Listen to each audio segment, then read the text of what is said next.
Welcome to Vet Talk, the veterinary podcast. Today we are talking about rabies, a disease that is fatal to both people and animals. I am here with fellow veterinarian and mentor JT. I met him about 5 years ago when I started doing relief work at his clinic. Before we get started, one of his staff will deliver our title, which is... There's no maybes when it comes to rabies. Now to our podcast. JT, tell me a bit about yourself. What made you want to become a veterinarian, and how did your practice and you end up here? Well, I was born and raised in Maysville, and, just like a million other little kids, loved animals growing up, and didn't originally, when I went to college, start out to be a vet. One of the reasons was because there was no veterinary school in Kentucky. And then as I went to graduate school at the University of Kentucky, I realized that wasn't for me and looked into veterinary school and ended up at the University of Tennessee in Knoxville. And graduated from there in 1993, came back here, had interviewed at a couple of places, but didn't find anything. And then the position at this clinic came open and took that, and I've been here ever since. In 1996, I bought out half of the practice, and then in 2001, bought out the other half, and so I'm the sole owner now. So really the only thing I see weird about that is you didn't go to Auburn? Some people might find that weird, but they are the ones that went to Auburn. But anyway, we're here today to talk about rabies. Okay. So can you tell us a little bit about rabies? Well, rabies is a viral infection that has very large public health implications. Years ago, it was especially relevant, or more relevant, I guess, than today, although there are still some issues today. But it's a virus that is transmitted from mammal to mammal. Any mammal can get it. Some are more likely than others. It's spread primarily through the saliva, so through a bite from one mammal to another, and is fatal once symptoms start being exhibited.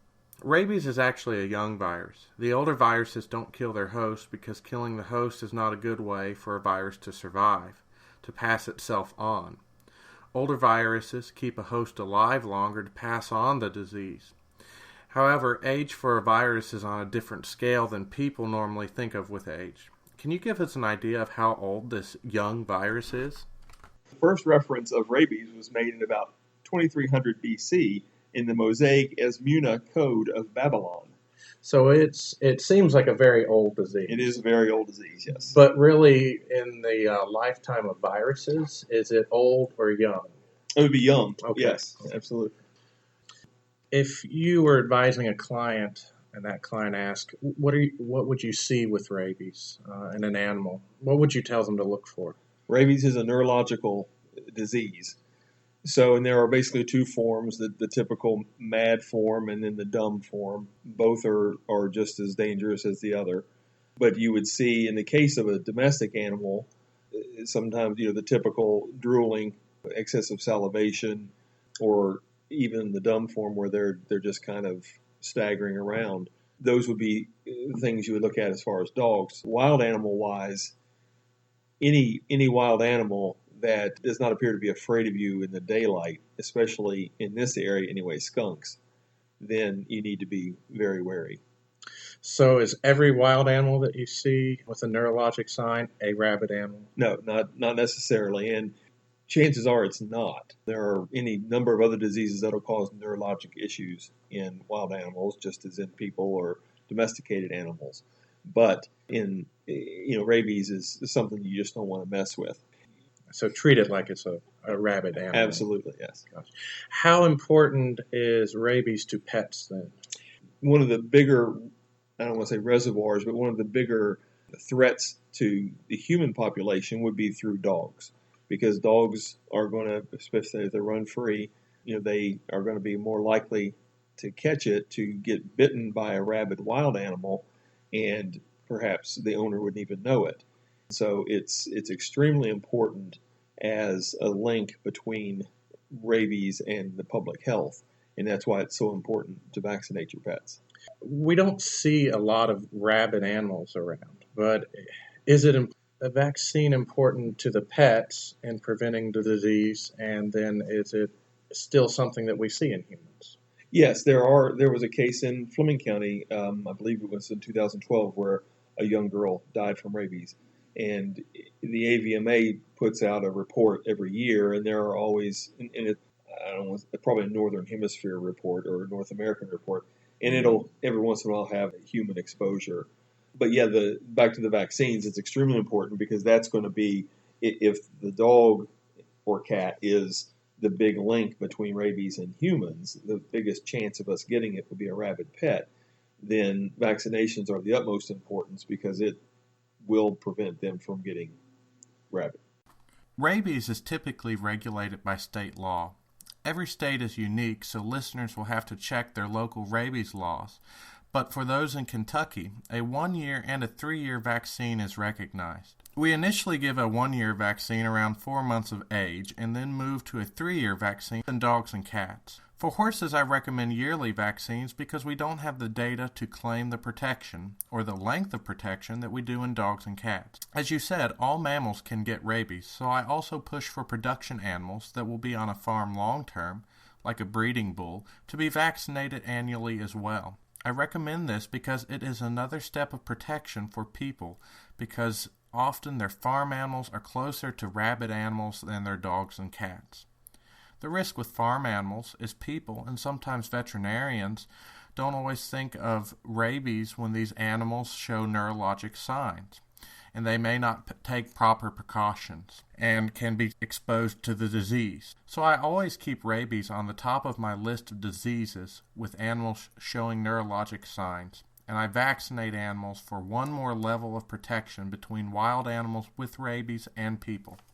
Do we have anything in place for preventing this disease in wild animals? There are some oral rabies vaccinations that have been utilized in certain areas east of the Appalachian Mountains.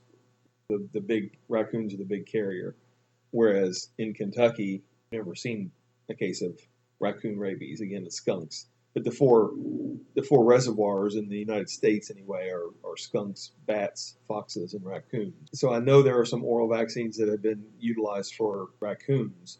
I'm not sure about the other ones. Okay. And the government's putting these out at Yes. various spots. We've talked about a few of the ways that we're preventing rabies. Do you think this is something we will ever eliminate from the world, this disease? I mean, theoretically, of course, it could be eradicated, and we would hope that would happen.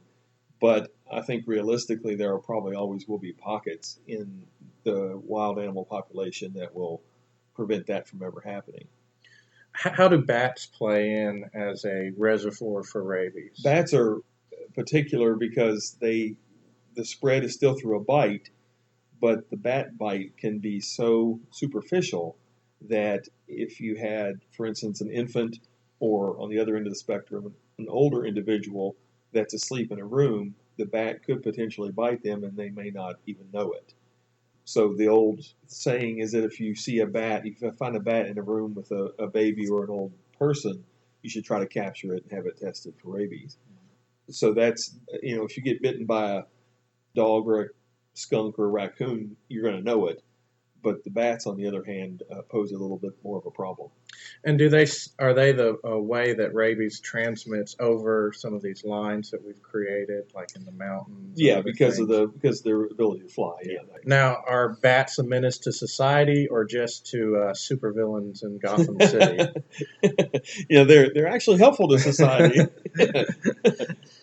So we don't need to be going out and killing all the bats. Don't kill all the bats. Yeah, no. They won't have too many mosquitoes. Yeah. And they will have other issues. We're talking mostly about the United States, and we don't see a lot of rabies cases here compared to the rest of the world, but a lot of people may not know what rabies is like in countries that don't have the protection of the populace vaccinating and the protection of the government taking steps to protect from rabies. What's the threat in the rest of the world? Well, as far as the rest of the world, there's typically up to 55,000 cases annually of rabies. So whereas in the United States, it's probably less than 10. So in some areas, it's almost endemic. What do you do if your pet or yourself is bitten by an animal that is suspected to have rabies? And how do we test for rabies to know that an animal has or does not have rabies? Okay, and this is something that a lot of people get confused with. It's two different situations. So if your pet is suspected of getting bitten by a rabid animal, then that pet should be quarantined for about 6 months. That way, if in most cases, almost every case, the incubation period is shorter than that, and so that would give it enough time for that pet to start showing signs. In the case of a person that is bitten by a suspected animal, let's just say a dog, then we quarantine that dog for 10 days because it's going to be in that period of time, if the dog was infectious, that it would show signs of rabies virus and actually it would die of it within that 10 days. Now, the incubation period in dogs and people are different as well, people being longer, and because of that, then you have time. If you are bitten by something, a rabies suspect, then you don't have to rush to the doctor and get those shots. You can wait the 10 days. But if it does end up the dog is rabid, then you have time to get the we can chase this yes. disease. Yes. As far as testing for it, in dogs currently, the only test is it's a post-mortem test where you look at the part of the brain. So obviously the animal's not living for that. Correct.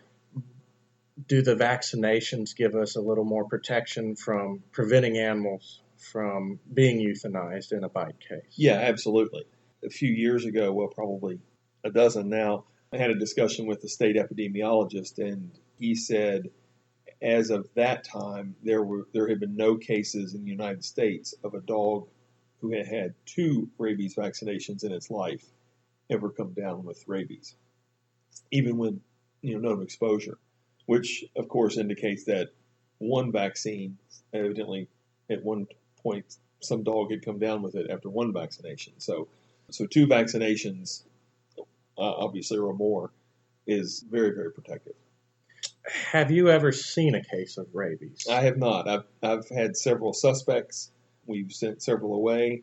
Now I can tell you, before I started working here, there was a case here, and it was actually in a puppy. Mm-hmm. And the owners were concerned about rabies, and they asked for it to be tested. Mm-hmm. And the veterinarian here at the time did not think that it was really warranted, but they did it because the owner, and it came back positive. And everybody here, I think the veterinarian at the time was vaccinated against it. So, but the staff all had to undergo the shots.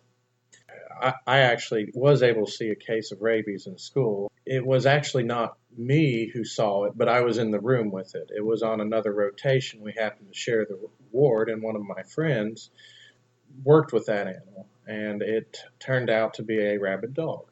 Granted, Alabama has a little bit higher density of rabies cases.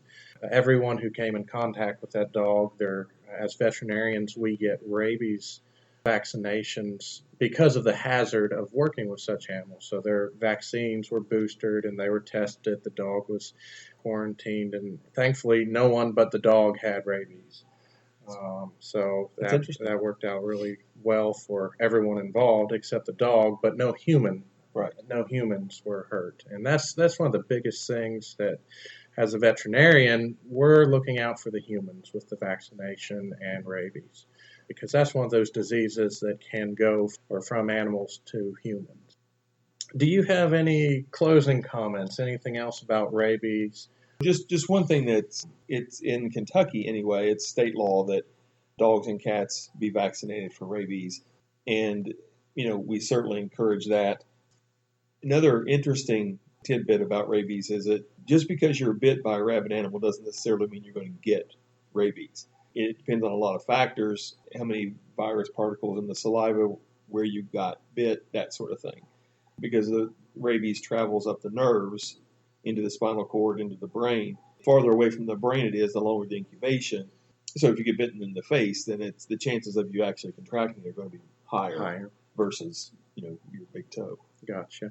And that brings up, we're veterinarians. We cannot give any advice to people. Right. But I did have a doctor in vet school tell me that if someone is suspected of being bit by rabies, the first thing they can do as a first aid is to scrub the wound until you're red from scrubbing, because that can potentially wash the viral particles out and potentially save your life. And again, as a veterinarian, I'd be saying call your doctor. Right. But that's a good first aid step, which hopefully won't get anyone in trouble there. But still, call your doctor for something like that.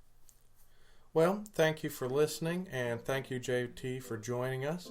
We'll be back with another episode soon. And what's the one thing that we need to remember from today? There's no maybes when it comes to rabies.